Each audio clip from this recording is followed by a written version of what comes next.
at the Roanoke Regional Small Business Development Center. Thank you so much for joining us today, and today's FAQ is going to be about influencer marketing. So when I talk about influencer marketing, what exactly is that? Well, that is when a company or a business specifically reaches out to a person who has a large following amongst the audience that they cater to. For instance, a lot of you have seen influencer marketing. You may not have realized that's what it was, but I'll give you an example. If you have heard of the company FabFitFun, it's a company that gives you a box, and inside of that box it's going to have lots of little trinkets. There's lotions, there's a scarf or a really cute mug, or lots of really cool stuff in there. And the influencer marketing path that they have decided to go through is with celebrities, and more specifically D-list celebrities. We're talking Real Housewives of whatever city you want to talk about, people who've been on Dancing with the Stars, things of that nature. So they are using those D-list celebrities in order to have them do unboxing videos or take pictures. If you've been on Instagram long enough, you've seen that token's D-list celebrity with either a bag of tea, like a thin tea, or they'll say they're drinking their daily tea or whatever, and it's in a specifically labeled cup. That's influencer marketing. So what they are doing is, instead of spending money on traditional marketing or using it in other avenues, what they are doing is they are specifically saying, can you pose with this product? Can you show it to all of your audience? So what it's doing is it's piggybacking off of those influencers' specific audience in order to do so. And to be fair, like FabFitFun, they make a lot of money catering to that market, but in my personal opinion, I don't like it. I actually have written to them and said that I will not purchase as long as those are the influencers that they're choosing to use. I don't want to group myself in with that sort of thing, and that's why it's really important when you're thinking about influencer marketing to think about not only the good that can lead with that, but also what is the connotation that can be derived from you having a relationship with those influencers. So for that reason, I would say to look for non-celebrities, to look for people who have a strong backing, but really speak to your brand. At the end of the day, it's not enough that they have visitors. It's not enough that they have a strong following. They really have to speak to your brand, because as soon as you choose to let them be an influencer for your marketing strategy, they essentially are promoting your brand. They are a spokesperson. So all the good and the bad that they do becomes associated with your brand, for better or for worse. I'm not saying that's how it should be, but that is the correlation that we're seeing.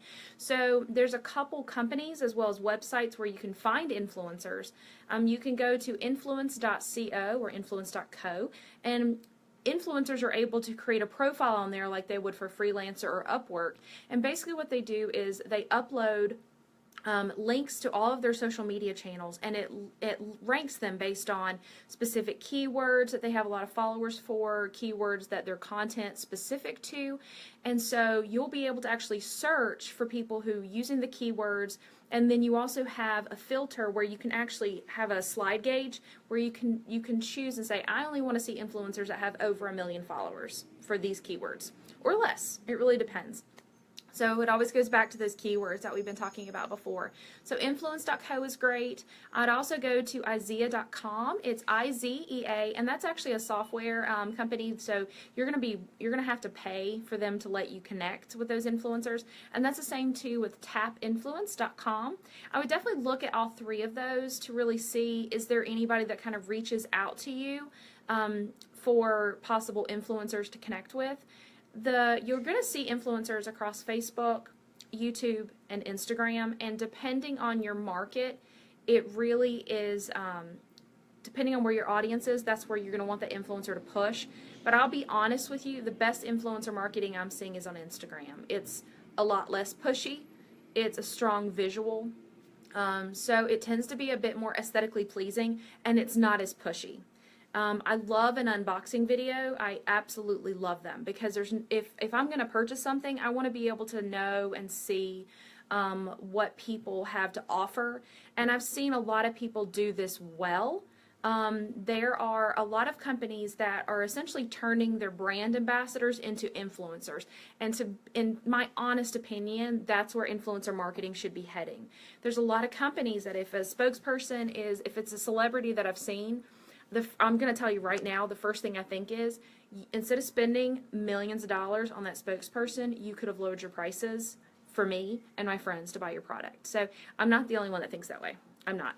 So instead, think about pushing those brand ambassadors that have the strongest influence and using them as your conduit to get more followers, to get a broader and wider brand awareness. That's where I think that you should really be focusing your attention.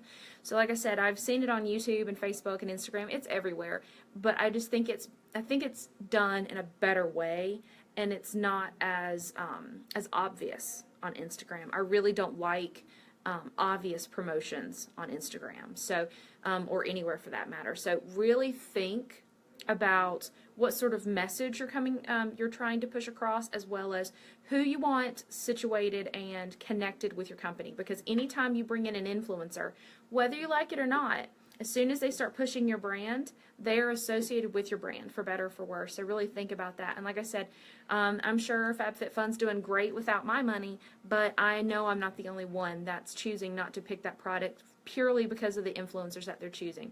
So it can go both ways. You really need to be selective. It's your company, it's your business, it's your brand. So think about who you are going to be pushing when you're doing that.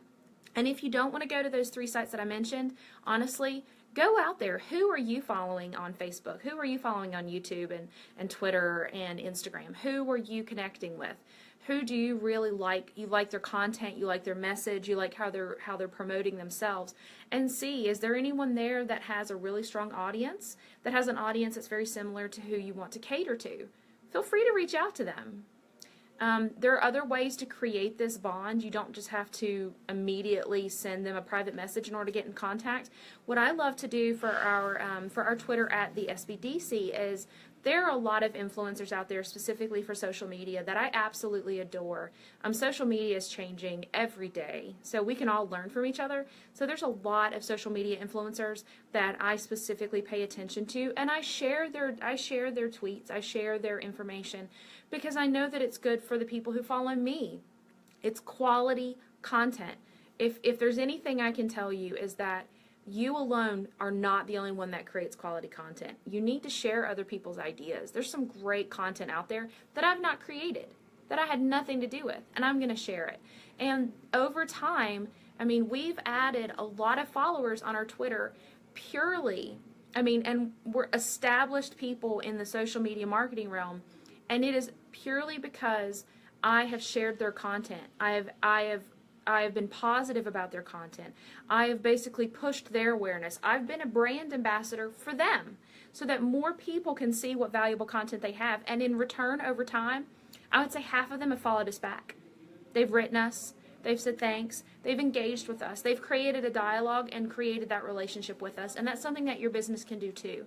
So in all of those different ways, and thinking about what sort of influencers you want and how you want to utilize that for your business, keep all of those kind of assets in mind, and just keep an eye out on the people that you're seeing, that you're reacting to, that you really connect with visually on Instagram, or you really love their content, they're really pithy on Twitter, all of those things. So keep that in mind, and thank you so much for joining us. I hope that's a little bit clearer on what influencer marketing is, and I hope that you'll keep that in mind when you are specifically targeting your influencers to really push your marketing level to the next. But just be careful. Like I said, they do represent your brand. So pick somebody that really does speak to it. Don't try to look like a luxury brand if you're not. That it needs to really speak to who you are.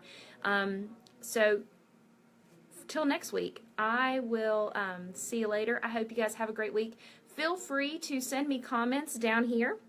I will answer them and tell you what my thoughts are. If you want to bash me for not liking Real Housewives, that's totally a valuable comment too. But I will see you next week. I hope you guys have a great day. And once again, thank you so much for watching. We are forever grateful. So have a good day. Bye.